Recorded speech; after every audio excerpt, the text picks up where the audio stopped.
Hi. I'm Bob. Bob? Yeah. Bob! People think they know you. They only see you as Bob. They pity Bob. I'm the only one who knows what your real potential is, Robert. And it is limitless. I hadn't heard of Sentry before Jake told me about him, but I did a bunch of research before I started this, and it was just extra gratifying to start doing a deep dive and only finding that I felt more and more for him the more I learned. I just have this feeling that something bad happened, or I did something bad. I think Lewis is absolutely genius. I couldn't quite imagine where Bob was going to go in this. And I think what Lewis has done was really hard work. He really had to fill in a lot of blanks, and he did a masterful job. Well, we have a little bit of a moment there. We need to tell a story. Yeah. It's not all about the action, okay? Just because you're in a golden suit now. I've been getting lost in the action. There's a very hard part, you know, like you're playing 3 people, essentially. Luckily, Jake, had a very clear-cut idea of how we could kind of map it out in a more logical way. We would have a call every weekend and kind of talk about what was coming up for the week and really try to map out, like, what are the beats this week? Which of these beats are Bob beats, which are Sentry beats, and which are Void beats? Don't hurt her. Robert, the hero. Bob's introduction is a pretty good one, I think, because you just get out of this massive fight sequence with all these superheroes, and then this weird guy just appears. It's getting so tense in here. Sort of the first act is trying to figure out, is he a part of it, or, how can he help? Maybe I should have a gun? No, I don't think so. A large part of Bob's history is this kind of repetition of wanting to help and wanting to be of service, but every time he tries, it always makes things worse. Hey! Over here!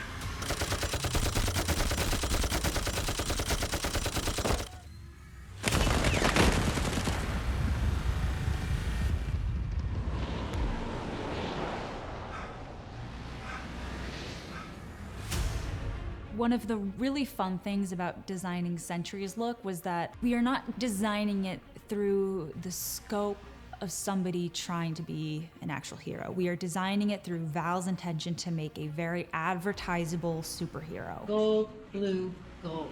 I think it really works. The gold is from the source material, but I have to admit it made me really nervous because if it's done wrong, it could be looking like a cheesy Vegas suit. So there was a lot of R&D and a lot of testing of the gold color, and then we decided to print them to break the light, to make it much more interesting.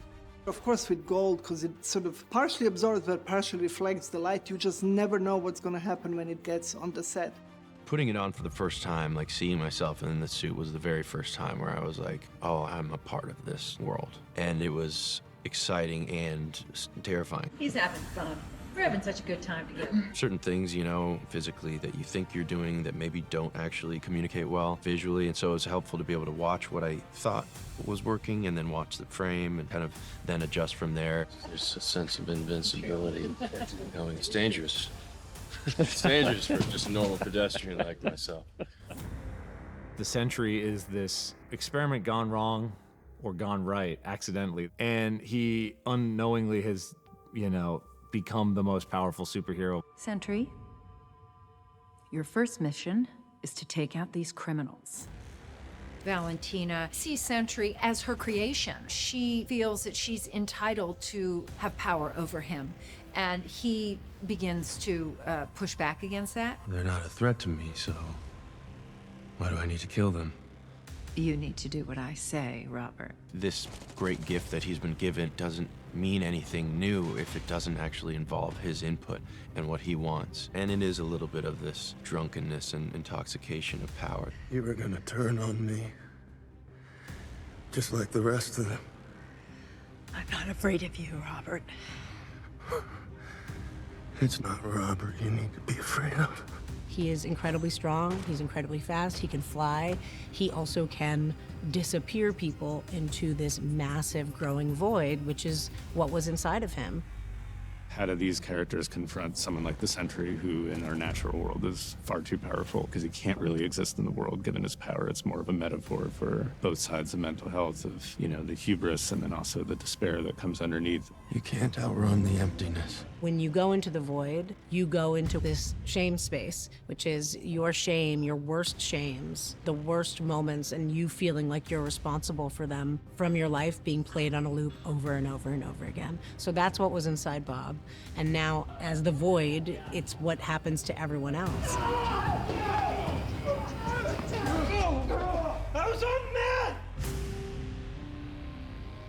The thing that sets this sequence apart is the realism that we wanted to bring to it. And so what we did is we created these literal four-walled sets that you have to break through in order to move into the next room. The beginning and end of every sequence is either impact through a wall, impact on a table, impact through a mirror. Everything is happening in real time, and it's a do-si-do between me and my stunties. But especially something like this, I got to run from one side of a set to the other, and we had a fake wall. And the moment I made impact, the whole thing broke and dust powdered everywhere. Just as an actor, being able to do that and to know that that is one motion and one take, and when it comes out, we'll be able to say that we truly actually did that whole sequence. And 3, 2, 1, go! It's very complicated. There's no way around that, because it's following Jake's singular vision for the whole thing. There's the tilt, and then there's like one last push of like running up to the door, and if you kind of ran at the door, then you could do a cut for it. I've been working with him since the very beginning on this, and he's always had the same references, the same eye for the progression that the actors will travel through, take them from this void space room to that void space room. It's fun to be collaborative and figuring out how we can do all these things within tight, small spaces. Working with the special effects team and working with stunts and VFX and Jake, and figuring out how all these pieces tie together, how they transition, and how actual set pieces can move to make it functional for filming. So this is Bob's attic, built it actually, so that through that hole we could put the bathroom set and also the training room set, so when she sees Bob in the mirror, that's all done practically and he's actually in the reflection, and that we would tie those sets together so in one shot you could just sort of actually pan into this room. Hey, what's up? Not much, you know, just watching New York disappear into a big maze of interconnected shame rooms. You ever seen anything crazy like that before? The attic is tricky because you have all these actors in there. It's a small space. You know, things are flying at them. We had to have breakaway pieces of furniture for stunt people and then softer ones for actors, and there's a lot that goes into that. Who's doing this, Bob? Oh, I think I am. Whenever you're given the real thing, you are reacting, you are not acting. And having a chair hit me as opposed to me pretending that a chair is hitting me, actually having a curtain around my neck as opposed to pretending having a curtain around my neck, it changes everything. You read those things on the page, and then to see him is a whole other thing. You know, the sequence where there's like a sword cutting the curtain, and then there's Sebastian like slamming a shelf down, and then Wyatt's like banging a brick, and then David is ripping a pillow, and it all happens in like 3 seconds, but it takes us like 6 hours.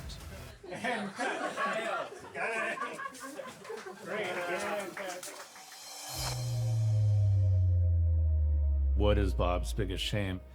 It was the shame of actually signing up for that study, thinking he could be the Sentry, he could be that hero. Every time Bob has the hubris to do something heroic, everything goes wrong. And so in a weird way, this lab could be the last kind of void room. You don't matter to anyone. That's not true! Essentially, he realizes and is taught through Yelena's protection and affection and like trust that the only way to really beat the void is within himself, and that looks like him visually, physically fighting himself. I'm stronger than you. Let's see. It's a tricky thing, right? To have to keep bouncing back and forth between these two versions of yourself. And then not only do that, but do that within a scene. For every shot, he has to shoot both passes of that fight. It has to be Lewis on frame on both sides of that thing. To watch the kind of physicality and emotion within that moment that he brought to it, and it's just incredibly impressive. While they ultimately have to fight this void who is going to erase the universe, the only way to beat him is kind of a group hug. Bob admires the Thunderbolts greatly. It's a big dream of his to kind of be a part of something like they're a part of, and so I think when they all come to the rescue, it's maybe one of the first moments that he feels like accepted. The fact that they come back for him, he is still seen and loved and embraced. You were great in there, Bob. Thanks, Walker. Hey, wait, and where? Going forward, the real question would be like, is it wise for him to attempt to even be the Sentry? You know what I mean? Because with it always comes this inevitable dark side, and like maybe what Bob needs to learn is how to just be Bob. Thank you for clicking on our video, everybody. If you like what you saw here, please make sure you like the video and subscribe and share with your friends who like this sort of content. Joblo remains an independent company, and we appreciate all of your support.